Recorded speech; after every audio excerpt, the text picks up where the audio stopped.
Hoje a gente vai falar de plano B. Precisamos sempre ter um plano B para várias situações, principalmente quando a gente está falando de comportamento dos nossos filhos, né?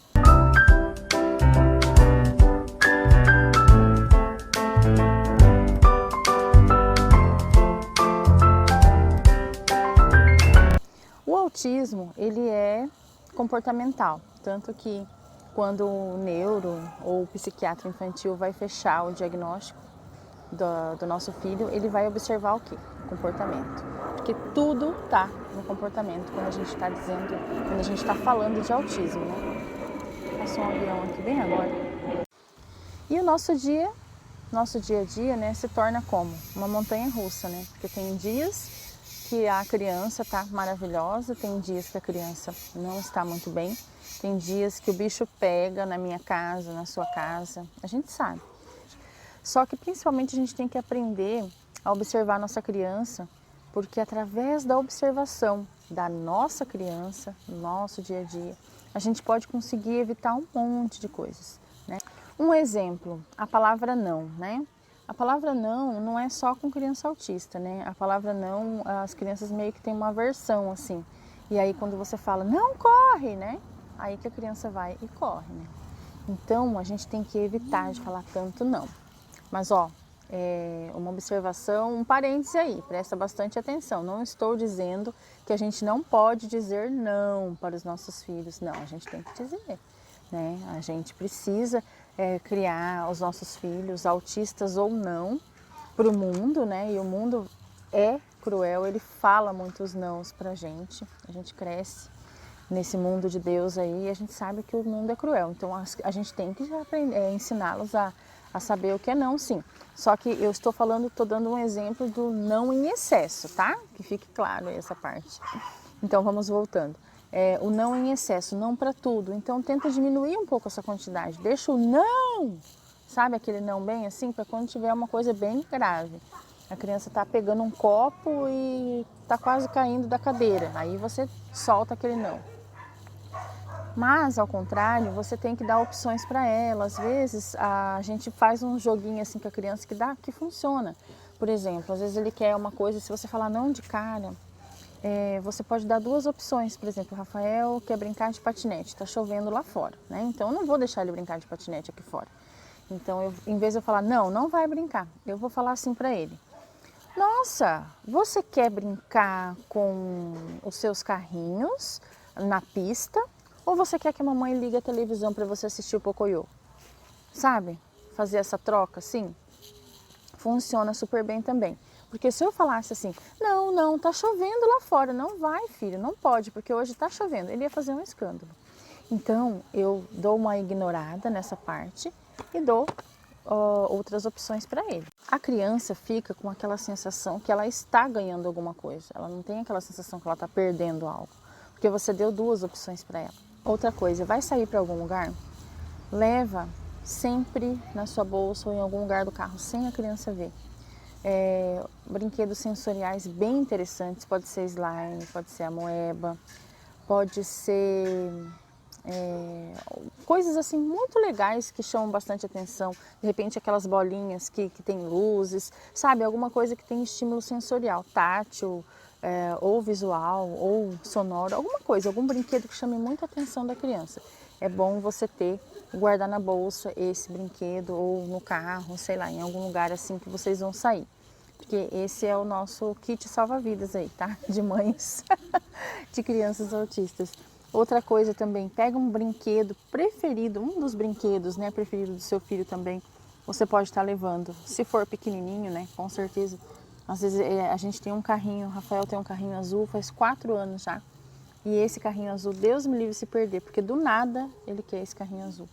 E esse carrinho é muito legal, tem fricção e ele gosta muito. Então, sempre está na bolsa. Pistas visuais com imagens que possam ajudar em situações críticas, né? Aquelas que a gente já conversou anteriormente no primeiro e segundo post dessa semana. Algum objeto de apego também pode ser, não precisa ser um brinquedo, pode ser uma coisa que a criança goste muito, de sentir o cheiro, ou uma coisa que ela gosta muito de comer. Sabe, você tem que ter tem que levar esses objetos assim, não precisa ser todos, tá? Escolhe ou se você quiser levar todos também. Dependendo onde você vai, se vai ficar o dia inteiro fora. Então é importante a gente ter lançar mão desses artifícios aí, porque a gente precisa, tá? Em momentos mais complicados, às vezes tem que esperar uma fila. Você pode também ensinar o seu filho a se acalmar. Eu já fiz um post aqui no Instagram, IGTV mesmo, falando que eu ensinei, isso foi uma ideia da minha filha, né? Mas a gente faz com o Rafa para ele assoprar. Ele assopra e faz... Então, esse barulhinho acalma ele, porque quando ele era pequenininho tinha muita cólica, eu fazia esse barulhinho no ouvido dele. Isso antes de saber de autismo. Mas depois de grandinho, já quando ele estava muito nervoso, a gente começou a fazer esse barulhinho, né? E ensinar ele a soprar. Né? E ele gosta muito de aniversário de vela, então a gente ensina ele a soprar, a cheirar. Olha, cheira a florzinha e assopra a velinha. É bem simples, né? Acho que vocês já ouviram falar disso aí, que o pessoal usa muito a respiração para se acalmar. E nós podemos ensinar isso para os nossos filhos sim, tá? Não quer dizer que ele vai fazer aquela respiração super perfeita, mas vai ajudar ele a acalmar o oxigênio circular no corpo melhor, para começar a acalmar as ideias. Então a gente pode estar ensinando o nosso filho a se acalmar sozinho também. E a criança vai crescendo, né? E ela pode encontrar outras maneiras de se acalmar. Não sei se vocês sabem, mas algumas estereotipias que os autistas fazem, né? Que eles gostam, que chamam de stims, é justamente para isso, para eles se regularem, né? Para eles se acalmarem, colocarem as ideias no lugar. De repente eles estão muito ansiosos, então eles fazem alguns movimentos. Quem sabe se a gente, quando eles são menores, ajudar, trazer repertório novo, né, para eles, ensinar eles a tocar um instrumento, a gostar de uma música, ou fazer esse movimento do soprar, de repente, esse repertório já vai ser o suficiente para eles estarem se acalmando. Se vocês quiserem saber de estereotipias, eu fiz uma live com a Nath Afonso sobre estereotipias, a gente está falando de todas as estereotipias e a gente fala bem, e a gente dá sugestões de como a gente pode estar direcionando essas estereotipias dar funções a essas estereotipias. Mas o fato é que às vezes não vai dar para a gente prever nada, por mais que a gente observe. Tem vezes que foge do nosso controle e tá tudo bem, isso é normal em todos os lugares do mundo, tá? Isso é muito normal. As crianças fazem birra e as crianças também têm crises nervosas, sensoriais, isso é muito comum, inclusive dentro do autismo. Mas primeiro a gente precisa diferenciar o que é crise, né, e o que é birra. A birra é bem simples da gente detectar. A birra, a criança é como se ela estivesse realmente num palco, ela está prestando muita atenção ao seu redor e ela continua fazendo. Quanto mais pessoas estiverem olhando, principalmente você, que é o foco da atenção dela, ela vai fazer o que for, geralmente porque ela quer, né, alguma coisa. Então a crise já é uma sobrecarga de muita coisa que já estava ali vindo, crescendo, aumentando, é como uma panela de pressão, né? E pode ser N coisas, né? A crise é muito forte mesmo, e aí não tem muita coisa que a gente fazer na crise. Não dá pra gente ficar tentando convencer, não adianta, tá?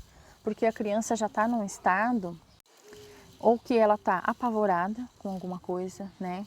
Ou ela está com muito medo de alguma coisa, ou ela está assim extremamente sem poder entender o que está acontecendo. Ela realmente está numa situação que ela não está entendendo nem onde ela está, o que ela está fazendo, porque ela já passou de todos os limites. Mas o mais importante é esquecer a vergonha, né? Porque geralmente isso acontece em público, você tem que pedir o respeito das pessoas.